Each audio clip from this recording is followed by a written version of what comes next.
Okay, my name is David DiVito. I've been in real estate since 2005,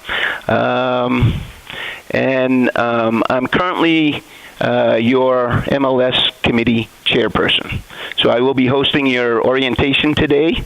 I also sit on the board of directors, and I am a member of the local candidate recommendation committee, LCRC, and I've served on government affairs committee before previous.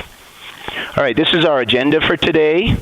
I'll be going through the authority and purpose of the multiple listing service, High Desert Association, a realtor's multiple listing service basics, lockboxes, keys, entering and setting up searches, mapping technologies, MLS rules and regulations, violations and penalties, and auto prospecting. Okay, the authority of the MLS. The High Desert Association of Realtors may maintain for the use of licensed real estate brokers, salespersons, and licensed or certified appraisers, multiple listing service which shall be subject to bylaws of the Association of Realtors, and such rules and regulations may be hereinafter adopted by the Board of Directors of the Association of Realtors. Basically, the association's providing an MLS for the use, which is guided by the Board of Directors. So,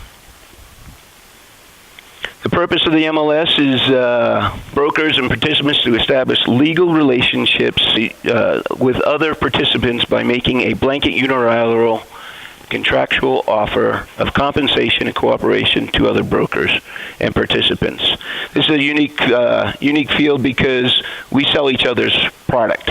And you think about it, any other field out there, they're selling their own product, but we're able to sell each other's product, and that's what the MLS is for. So, participants and subscribers, your manager broker, they are the participants. They're broker of record and legally responsible for everybody under them and what goes on. Appraisers, and then your subscribers are your broker associates, which are underneath the brokers, and your licensed salespersons and appraisers.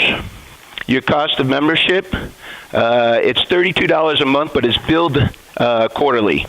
It's due by the 20th of the third month, which is the quarter. If not paid on the 20th, late fee of $25 will be assessed. If not paid by the first of the month, and then an access is suspended, a reactivation fee of another $25 will be added thereafter. There's a note that you can set up auto pay with the association.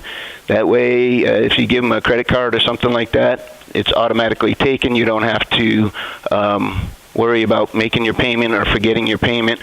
Saves you time and energy, and keeps money in your pocket, keeps the late fees to yourself. So, MLS, your MLS membership includes subscription to Find. A lot of people don't know what Find is. Find is a Realtor.com product. You can find just about any house in the United States. Whether it's listed or not, you can find it. You just need to type in the address, and there is specific codes that they use on Find. So sometimes it's a little hard to maneuver through there, but once you get used to it, it's really nice. You don't get the agent information, I don't believe, but you can see it, just about everything that's out there.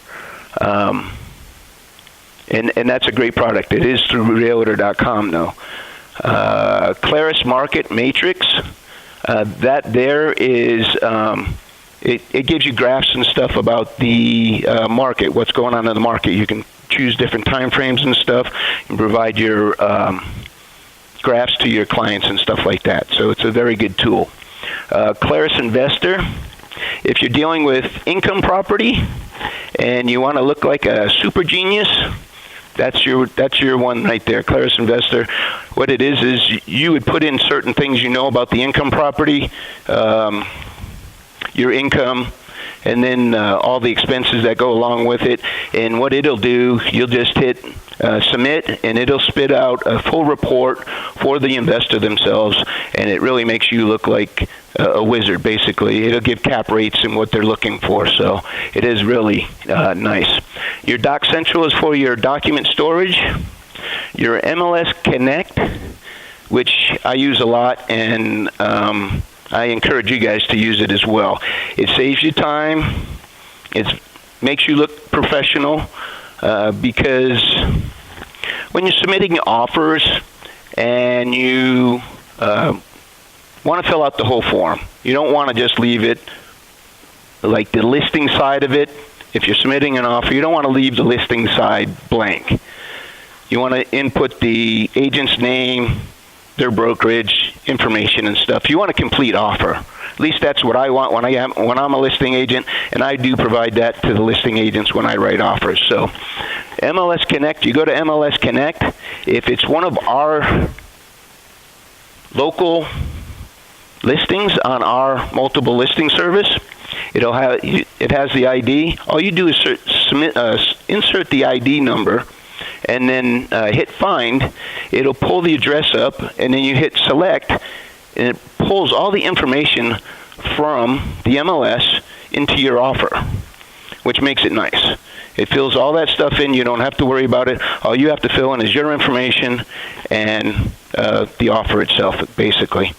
So the MLS Connect saves you time, and I encourage you to use it. So Zip Forms is all your forms, what you're going to use for listing agreements, disclosures, offers, and stuff of that nature.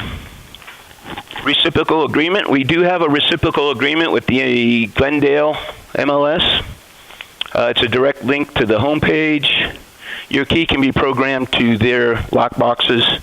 And for all other MLSs, you can use Find or Realtor.com if you're looking for properties and stuff like that. Most effective tool available, which we're talking about the MLS here, is to list properties, establish value, compare pricing, promote, sell, lease homes, land, income, and commercial property, find property to show your buyers, and set up searches for them. If you're interested in participating with committees and stuff like that in our association, the MLS committee, all actions are subject to approval of the board of directors. So basically, the board of directors oversees the MLS committee.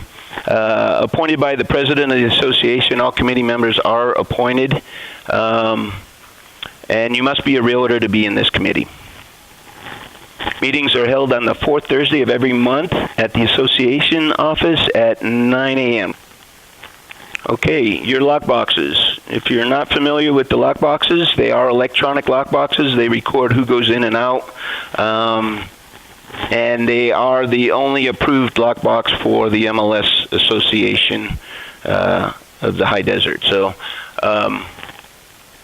it's a super electronic lockbox with Bluetooth and infrared access. You need a signed agreement required to purchase. The hours of operation, which allow you to get in and out and unlock it and lock it, are programmed 7 to 9, but they can be reprogrammed and should be when we hit daylight savings time. You can use a call before showing code as well. Say you got a client that wants to know when their people are coming. So you can have the other realtors call you for a code before they can actually open the lockbox. So an agent driving by just can't stop and open that lockbox. They need a specific code. So when you're putting it in the MLS, you would put CBC, call for CBC code, and that code will allow them to open that lockbox. Without the code, it'll just tell them they need a code, and they can't get in. So without the code, anybody with a key that is programmed for our association can open those boxes. So it is a nice tool. You can use your key or whatever to program and reprogram those lockboxes. They're available here at the association for $118, and that's out the door, tax included. You can reprogram existing boxes for another MLS system that uses a super box, electronic box. More than one lockbox can be used, but must be high desert super iBox with Bluetooth or infrared if you're putting lockbox on the MLS. If you put lockbox on the MLS that it has a lockbox, it has to be one of our iBoxes on there, okay? If you have a different lockbox on there, you cannot put that it has a lockbox on there. You have to put call listing office or call listing agent. You cannot put lockbox at all. If you put lockbox, it's got to have one of our iBoxes on there. Yeah, and you can have multiple iBoxes and multiple lockboxes on there as long as one of them is ours. You're not going to see where the location of the iBox is. In other words, you can't check a box that it's on the fence or the front door or the side gate until you actually click that there's a lockbox. Otherwise, it doesn't even show that field. So that's what that last one's stating there, that you need to click the box first. Okay, lockbox key options. You have your eKey, which is your phone. iPhones and Androids, it's an app on your phone, and then the Express Key. Note, on the Express Key, there's talk that we will be phasing out the Express Key and just going with the eKey, which is the phone, because everybody has their own phones, and just it's a lot easier that way. So we're talking about phasing out the Express Key. Okay, on your eKey, which is your phone, it's an app, and it's for iPhones and Androids. It e-syncs daily, serves as a lockbox key, download MLS information, agent roster, lockbox registration, listing feedback, day planner, loan calculator, and client roster, which can be synced with your personal computer.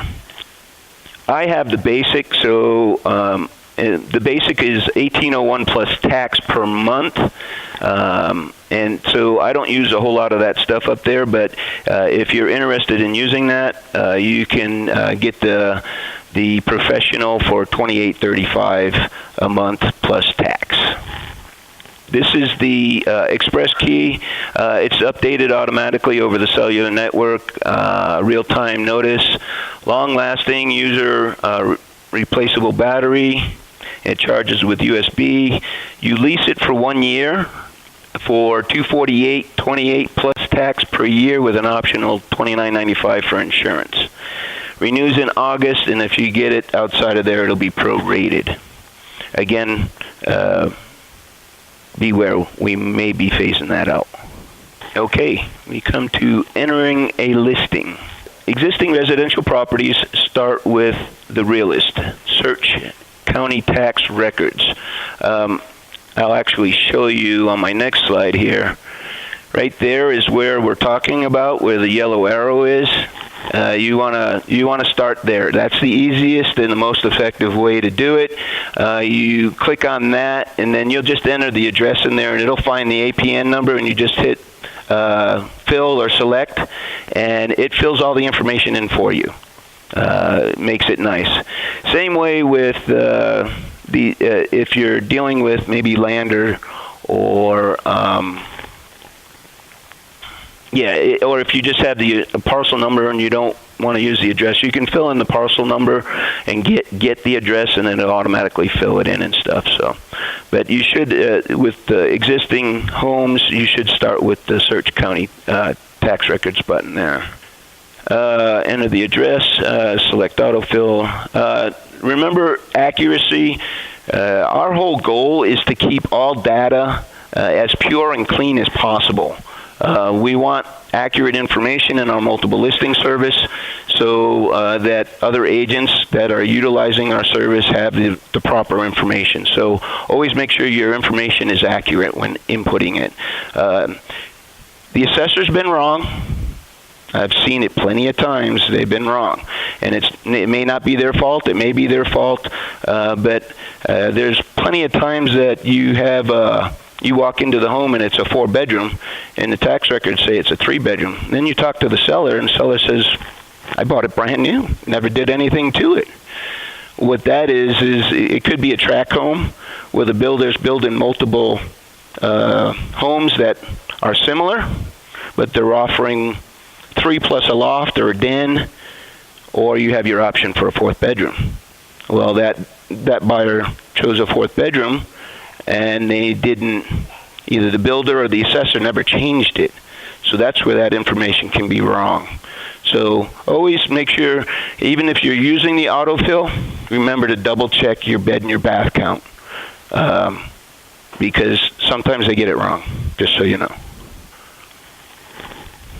When entering a listing, you do have a picture requirement. At least one picture has to be on your listing, preferably the front of the property. We do understand there are some properties out there that the front of the property is not the best picture to be putting out there. So somebody might want to show off the pool instead, but we really prefer the front of the property, but do understand if it's not. But you need at least one picture on all categories except for the business opportunity.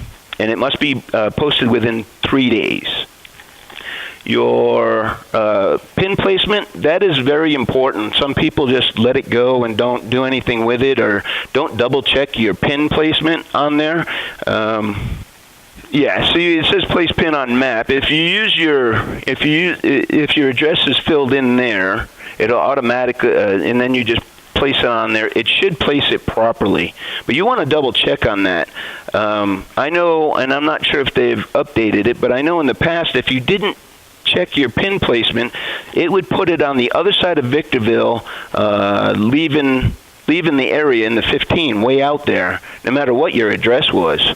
So, and if somebody's doing a map search, circles where they want, and you're not in that, you're supposed to be in there, but your pin placement isn't where it's supposed to be, you're missing opportunity to sell your properties out there. So make sure your pin placement is accurate. Available types of searches are your interactive map, your quick search, your standard search, your custom search, radius, address, listing number, and APN number. I've used just about all of them, so you will use them out there. They're good searches. So, tax record searches from Realist. You have the address, owner name, phone number, parcel number, tax ID, general query, foreclosure activity, and Realist map. Those are the different types of searches you can use to find what's out there, properties. Available types of listings, you have your exclusive authorization and right to sell, which is the most popular. Then you have your exclusive agency, open, and probate. Auction listings. These are the requirements if you had a property that ended up going to auction. If you're dealing with auction properties, you have to have a valid listing agreement, a list price that the seller will accept. Everybody knows these auction companies put them at ridiculous prices because they want to get a feeding frenzy on them and pump them up over value, which it does happen. I've been to them, seen it happen. But you can't post that on our MLS. It has to be an acceptable offer price, or I should say list price that the seller will accept. Unconditional compensation, which means you can't tie and you can't have a conditional compensation. If it sells for this much, we'll give you this much. If it sells for this much, we'll give you this much. That's a conditional compensation. You cannot have a conditional compensation. On our MLS, your compensation goes off your gross sales price, period. I had a bank tell me, I was selling properties for banks, and I had a bank tell me we're gonna pay your commission, or the commission, which is the listing and the selling agents, off our net sale. And I said, no, that's not the rules of our multiple listing service. So they try to push you around because they're a big corporation and bank, but if you prove to them that our rules and regulations show that it's off the gross sales price, they'll change it for you. They put it back for me. So just know that if you're dealing with any banks, and also the auctions. It's gotta be able to be purchased now, and can't co-list with non-members or give information on an auction company that is not a member of the MLS. Property type supported. These are your initial property types when you start inputting your listing and stuff. You have residential sales, residential lease, residential income, manufactured in a park. Now, I'll stop there because it's manufactured in a park, but we do have manufactured on land. But the way you get manufactured on land is it's a residential sale, because a manufactured home on land is actually a residential sale. And then once you click residential sale, subcategories will pop up, and then you can put manufactured on land. But if it's in a park, it's got a separate category for manufactured in a park. Then you have business opportunities, land, commercial sales, commercial lease. You click on those, and then if there's any subcategories to those, they'll pop up. It'll drop down. The menu will drop down, and you'll be able to pick your subcategories after that. Listing and procedures and details. Again, accuracy of information. We want our data pure and clean as possible. It's very high importance. If not autofilled, like we talked about in the beginning, as far as entering the information from the realist records, and you want to put square footage in on your own, or the seller says, I got an addition that's not on the MLS records, on the realist records, and you want to change the footage, just keep in mind, livable area is heated and cooled. It's not, your garage is not living space. I've had sellers try to tell me that, oh, my garage is in there. No, that's not considered living area. So it is living area, and it is that it's heated or cooled. That's the responsibility of the broker and the agent, not the sales staff here, or the staff here, sorry. There's a button on there that says seller dual rate.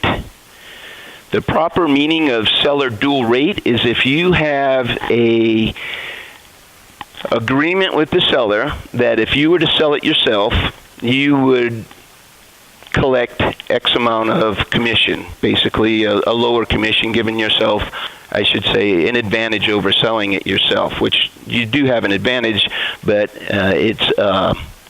it's an agreement with the seller. You have to have a written agreement with the seller stating if you sell it by yourself, you'll get this much. If you another selling agent sells it, the commission will be this much. That is a dual rate. That's when you would say yes to that dual rate.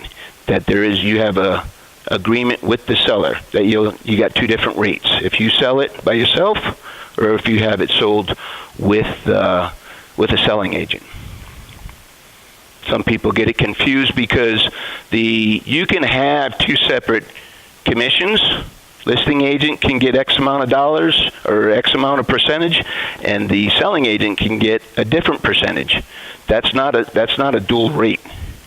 It's only when you have a seller agreement stating that you're going to have a dual rate yourself.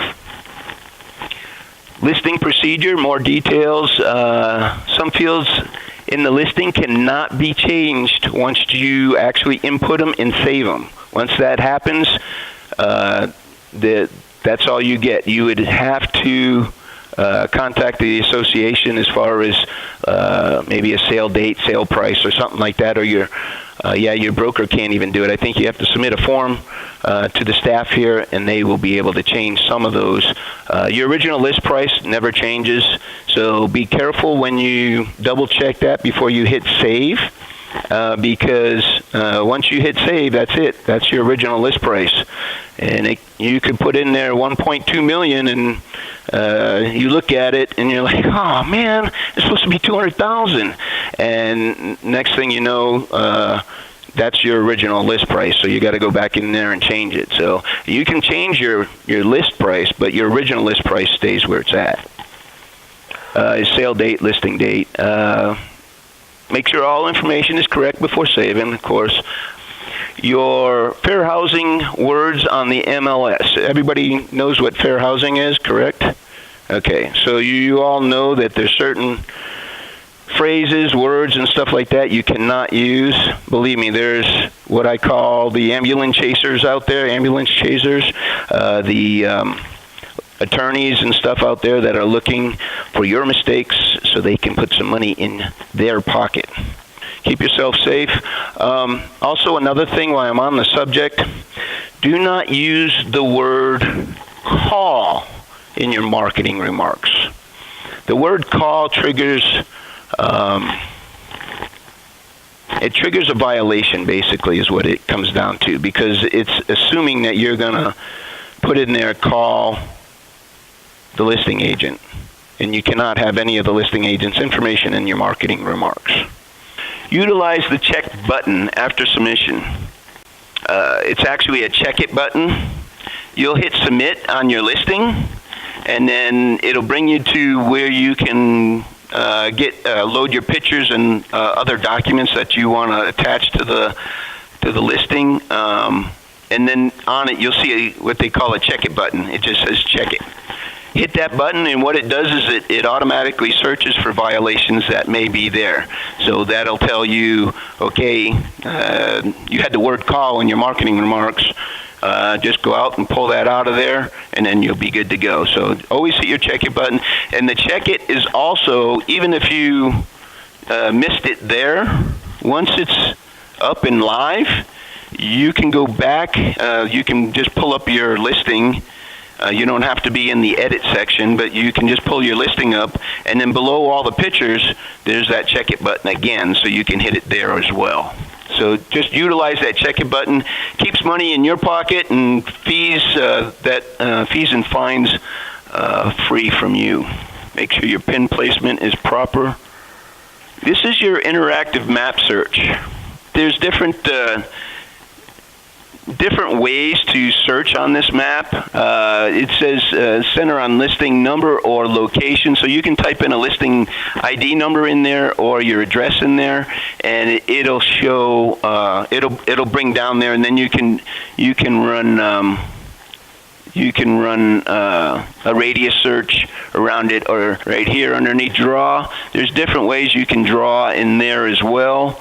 You can do a circle. You can actually draw a rectangular. You can actually take a pen and draw a line if you want a squiggly line. You can draw circles, and then circles within circles. In the circle, or an area, I should say, I shouldn't even say circle, an area within that area, and you can put it to, I don't want any houses or any listings in this area here, but you have a larger area. So within that area, you can draw.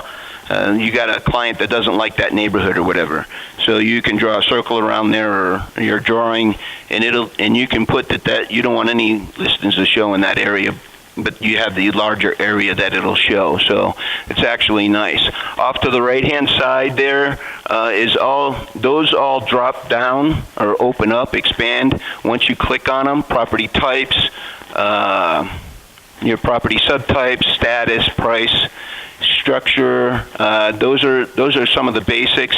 But where it says close and underneath it says fields, you can add different criteria that you want to add that's not populating right now. If you want pools or like paved roads, whatever, or dirt roads, frontage property, all the fields that you use to input and stuff, that's where the fields are, and you can add and subtract from those fields that you have to the right. So that allows you to utilize all your data that you're searching for there. Let me give you a tip there, because I had a major problem with it, because this just came out over the last year or so, and it's through Google Maps. But I did a search, and I said, okay, those aren't quite meeting, they're not as comparable to my property as I want them to. So I went back and I changed my criteria, and then I hit show listings or whatever, and they were all my same listings, and I'm like, wait a minute, I didn't want those. Why isn't it populating? So I went back through and I spent some time on it, and I was getting so frustrated I ended up calling up on it. And what the thing is, what they told me, which I didn't realize, because what I did the first time around was I checked all the listings and I did a CMA. And what I didn't do, though, was I didn't uncheck. If you see where it says draw, and then right next to it, it says checked, 0 checked. Make sure you uncheck your listings. If you don't uncheck them, it will bring up those. It'll keep bringing those checked listings back up, even if you changed your criteria. And I'm like, oh. So as soon as I unchecked them, they all went away, and all my new listings came up. So just beware of that. All right, MLS rules and regulations. We don't go through all the rules and regulations because they're pretty thick. But what I'll do for you here is I'll show you where to find the document for the rules and regulations, and then when we get into violations, that'll kind of show you some of the rules that you gotta go by so you don't get the violations. But this is on your member site here, and this here where this tells you where I'm at right now. From the home, I went to Member Center, and then I went to Membership Documents. You can't see the rules and regulations, but if I was able to scroll down, you would see that's where you would see the rules and regulations. It's just like these. These are links to them. The Code of Ethics, HDAOR bylaws, and down below will be the rules, MLS rules and regulations. But I couldn't get the whole picture, so I just took a picture there. The other spot to get it on when you're inside the MLS itself, if you go up to where it says links up top, right next to admin, there's links and documents in there, and then you go down and you can see where the arrow is, rules and regulations, and click there. Also, while we're here, so you can pay. This is where you would pay your dues and stuff. Right here, your very first one, it says internet payment. You click on that, it takes you to another site, and then you'll just use your MLS login information, same as your login, and then you can go there, you can pay your dues, you can sign up for events that are going on, and you can buy tickets there. So, MLS violations. Active listing without a valid listing agreement. That goes without saying. You can't put a listing on the MLS without having a listing agreement. Duplicate listings by the same agent. Duplicate listings, period, but by the same agent is a violation. We understand if I had a listing and it is still active, and maybe the seller went out and got you as a listing agent and I'm still listing it, then we need to talk because something's going on, something's not right there. Either I didn't take it down when I was supposed to, or the seller went out and did something they weren't supposed to. So, late entry of a new listing, you have 48 hours. You cannot hold listings to try to sell them yourselves, pocket listings. That's not a good thing unless you have authorization from the seller themselves.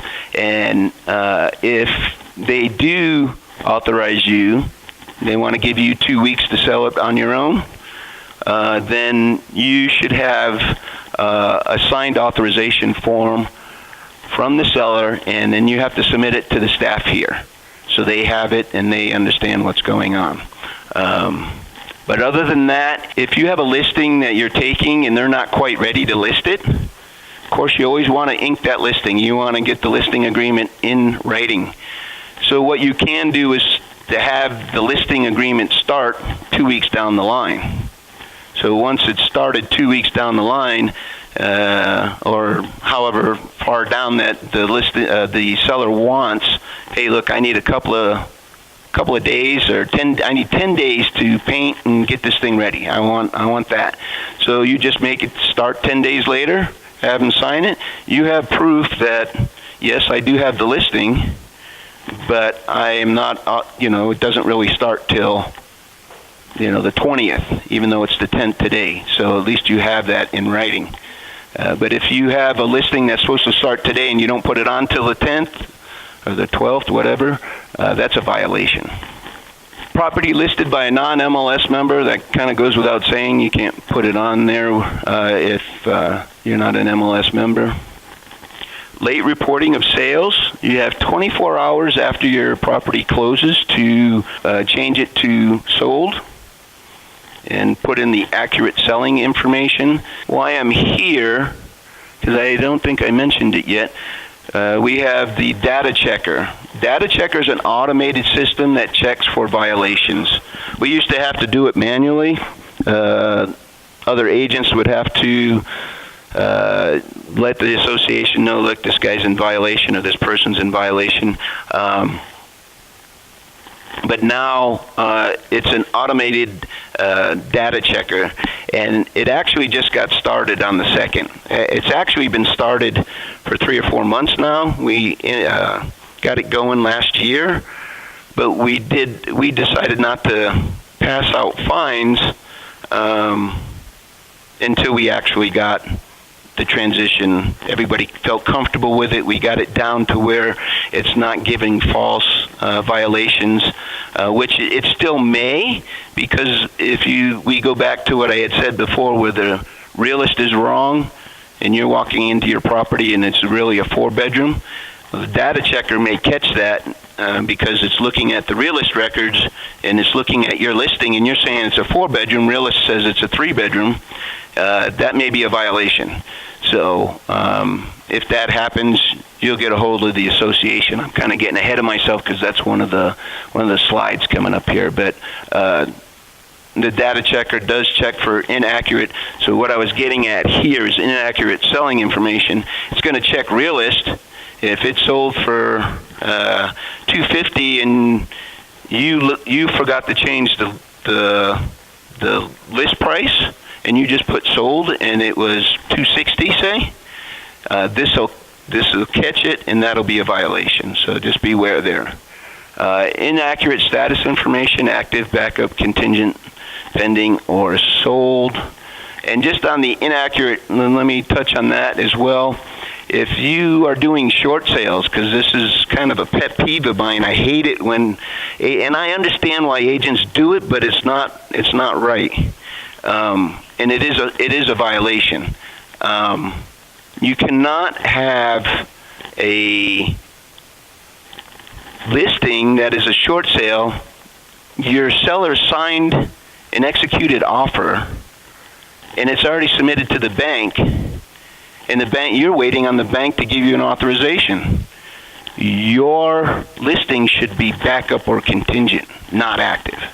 That's a pet peeve of mine because I'll call up on it. Yeah, I got an offer submitted.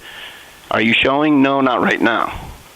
And it's showing active. And I tell the agents, you got it active. It should be backup or contingent, at least at a minimum, if not pending. Especially if you're not showing or you're not taking offers. So, but a lot of people like to keep it active so they can get more offers or whatever. And because if the bank doesn't come back in agreement, they want to know if you got someone else to slide another offer in there or whatever. So, but make sure your statuses are accurate. Late reporting of pending, 24 hours, just like your sales, and wrong and incomplete address. Incorrect entries in remarks. I have it as remarks here because you have 2 different remarks. You have the agent-only remarks, and then you have your marketing remarks.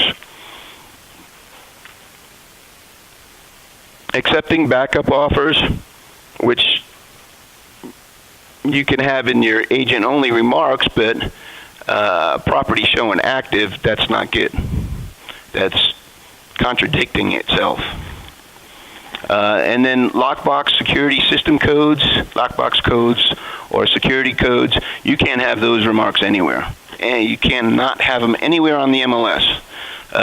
That's kind of giving sellers information out there.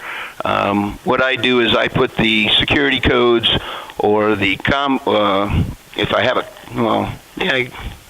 not a combo box, but like I just had one that I had the seller gave me a combo to get in their house.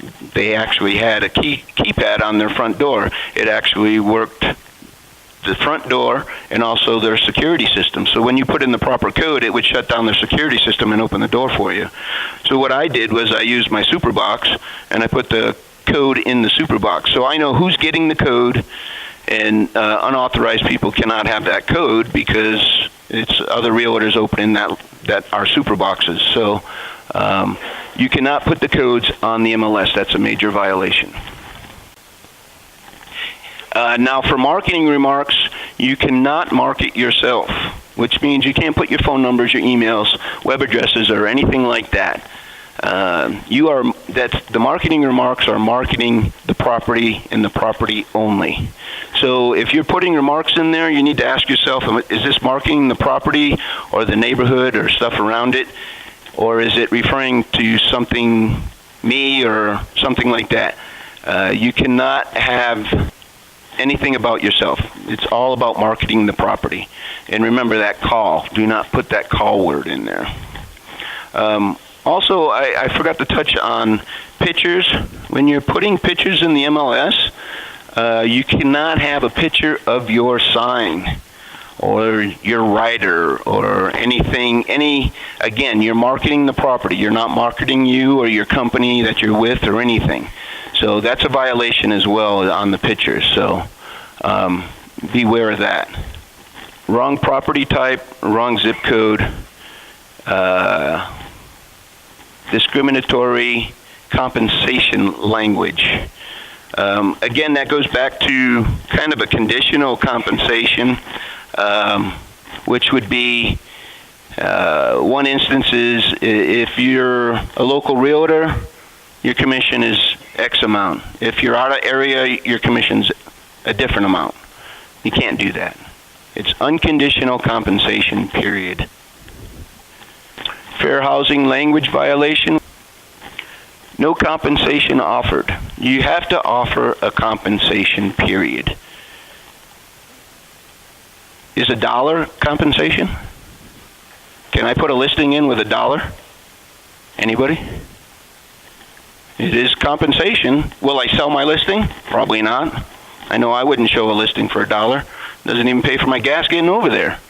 So, but yeah, compensation has to be offered, and it's unconditional. Wrong invalid APN number or wrong city.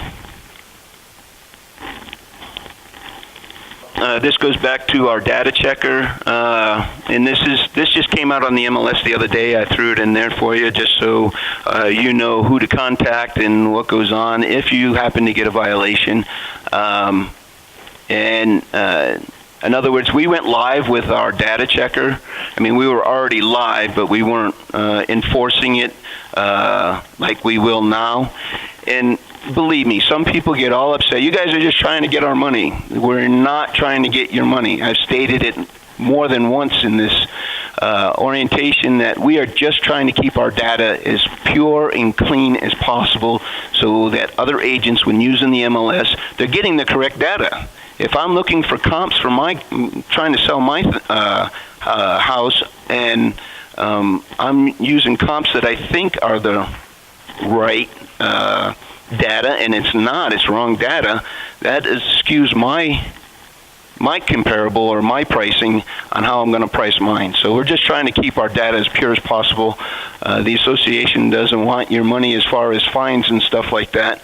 They'd much rather have you guys, it's less work for them, and much rather have you just obey the rules and regulations. So, but if you happen to get a fine, and like I said, if it's a false fine or whatever, you don't feel it's a right, you would respond to the email, or you can email Jackie at HDAOR so they can look into it, or give them a call and stop down the association. So you coming across violations yourself, this is what they're talking about here.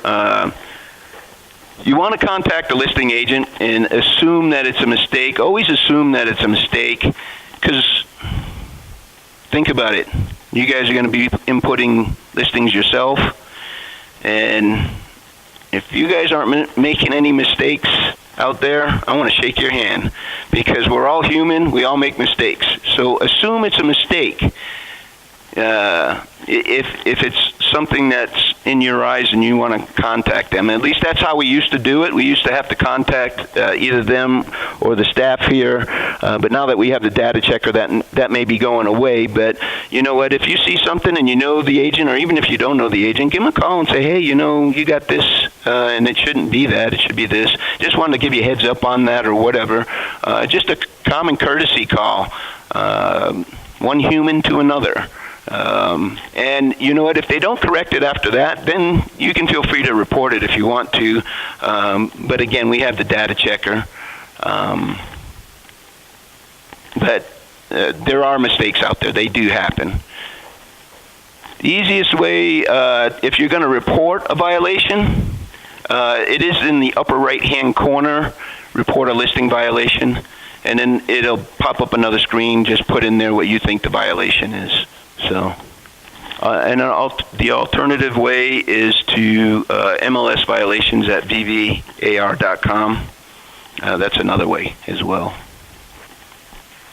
Always investigate before making a judgment. It's like I said, we all make mistakes, so investigate what's going on before you're quick to judge. We should never judge anyways, but investigate it. Things are not always what they seem. Sometimes we just get lucky. So you're having a bad day. Always could be worse. That's actually a good day if you really think about it, because if it was a bad day, you'd probably be over and passed on. Okay, here's the citation policies. Your Tier 1, your first offense, warning letter. Second offense, $250. Subsequent, $500 fine with a max of $15,000. Tier 2 is same thing, warning letter, but it jumps to $500 on your second offense, and then $1,000 on your third, and max of $15,000. These do reset in your calendar year, so your fines carry, or your violations carry from a 1 year, and they will reset. Everything resets the next year. And then your special warning, which is a Tier 3 offense, warning letter $750 and $1,500 up to $15,000. Internet access to the listings. And it's happened before. These are static sites, but these are other ways to access basically the public side of the MLS. And sometimes if the MLS actually goes down, these are still up. So if you needed to, you wouldn't have the agent information in there, but you'd be able to see what your clients are seeing. These are alternative ways to get in there. We do contract with Realtor.com. Your listings are syndicated out to Realtor.com. IDX capabilities. For those who are not familiar with it, the Internet Data Exchange is a way that you can put a link on your website, your personal website, and it's when your clients click on it, or when you have people click on it, or leads that are going to your website, they click on it, they're able to search the MLS just as if they were going on a public site to our multiple listing service. But the difference is with your IDX, it allows those listings to populate your information like they're your listings. So it makes it look like they're going to call you when they see that. They're not going to call the actual listing agent, although the listing agent has to be shown on there. And the way they're shown is where it says example, and it says shown by courtesy of ABC Realty. That would be the listing agent, right? So, but your name appears on the listing, and your name and company would appear on the listing, and then theirs is in very small print. Very good way to put it out there and make some money when you don't have any listings. Good way to get started or whatever. Auto prospecting. This is a very valuable tool. A lot of people don't use it. I use it all the time. I set my clients up on auto prospecting. Some agents may set it up, but it's only set up for the agent, and then they are the hero calling the client. I set my clients up so they get it automatically. So if I'm out showing, I'm at a listing appointment, whatever I may be doing, and something pops on the market, they get it automatically. Hey, Dave, you just sent me, they'll call me if I'm not available, leave a message. Hey, you just sent me this. I want to see it. So there's auto prospecting where you can set it up for what they're searching for and automatically email you and them or just you. So auto prospecting is a very good tool. And again, that auto prospecting, they're gonna call you. So reminders or review. Members contract with each other, participants and subscribers to share listings to pay commission. The listing contract pays commission to the listing broker only. Listing brokers offer compensation to other MLS participants and subscribers through MLS. The amount of compensation offered is entered into the listing on the MLS. The offer of compensation to other participants is requirement of membership, so you can't put anything on there without compensation. Listing agents, if the offer coming into you, if they're not part of the MLS, you don't really have to pay commission. Not that that's something that I suggest, because we're all doing business with each other out there, so that wouldn't be ethical. But you're not required to pay commission if they're not a member of our multiple listing service. But usually if they're not a member of our multiple listing service, you will get a form that's called the CBC form, Cooperating Broker Compensation Agreement. That usually comes over with the offer. It should come over before the offer, so they know what you're paying them for commission if they're not a part of our board. Same thing if you write offers on theirs, you should send a CBC if you don't belong to their multiple listing service. That way you are guaranteed your commission, you have it in writing. Same way with them. CBC form can be used to, you don't like what the listing agent's offering you. They're offering 1.5%. You're like, 1.5%?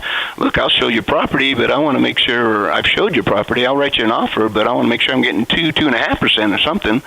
So you can use that form to change it. So it's not just to ensure that you're going to get paid, but ensure that you're going to get paid what you want.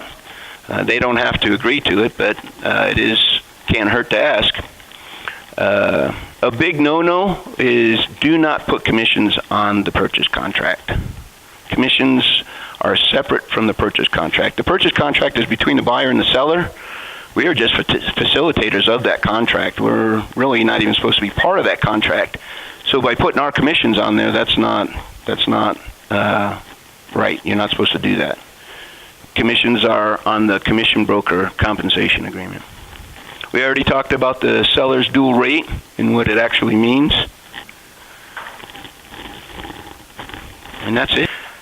Well, go make it a prosperous year, people. Positive and prosperous. Thank you.